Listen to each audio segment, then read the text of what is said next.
Guys, good morning. Okay. Meron akong ikikwento sa inyo na ngayon nyo lang narinig sa tanong buhay ninyo. Malamang buong mundo. Okay, ako lang ang makapagkwento nito sa inyo. Okay, samahan ninyo ako guys para sa content na ito. Okay.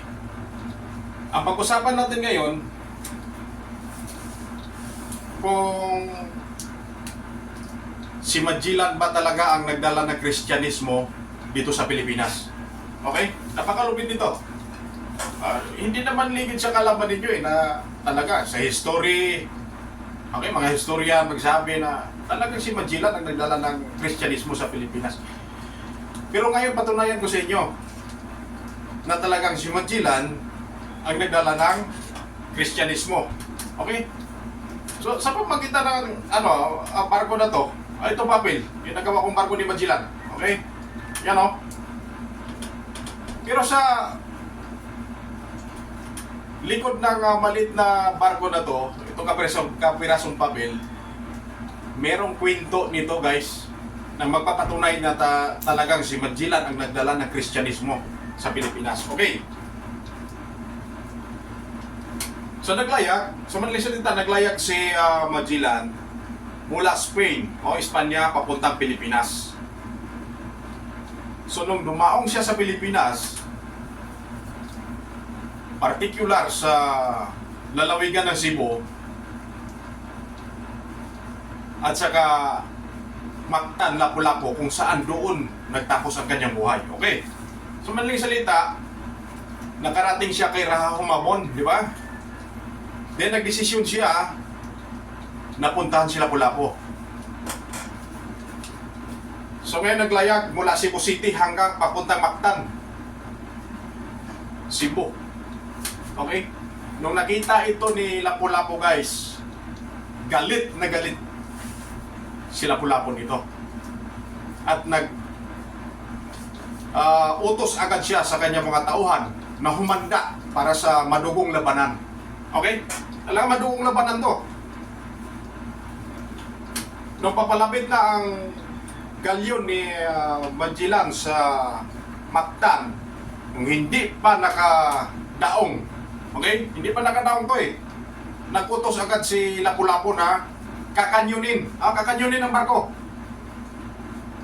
Kaya nung kinakanyon to guys, natamaan dito sa dulo, sa unahan. Putol. Okay, puputulin natin. Kasi tulad ng sinasabi ko kanina, may kwento sa likod o hiwaga sa likod nitong maliit na kapirasong papel.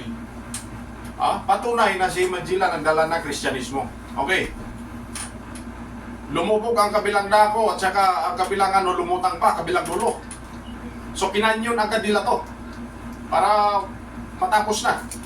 Lulubog na yung barko. So ang natira guys, ito na lang. Pero lumaban pa ang barko guys, lumutang yung palo niya. Okay, lumutang yung palo. Nakita nyo? So kinanyon agad nila yan.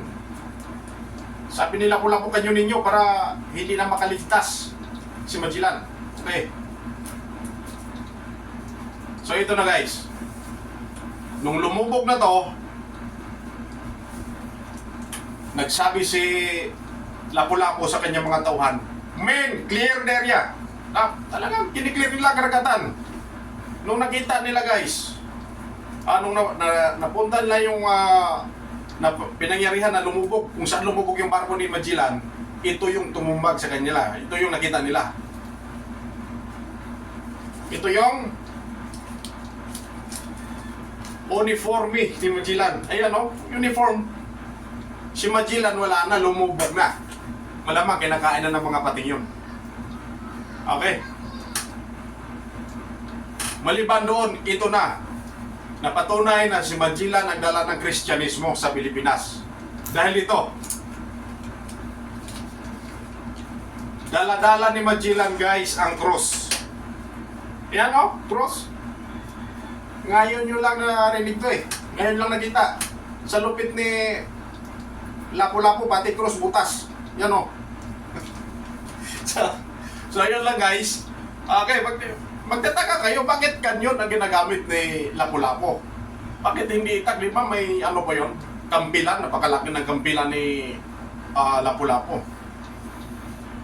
Noon yun. Okay, itong sagot ko dyan, noon yun sa panahon ni Magellan at Lapu-Lapu.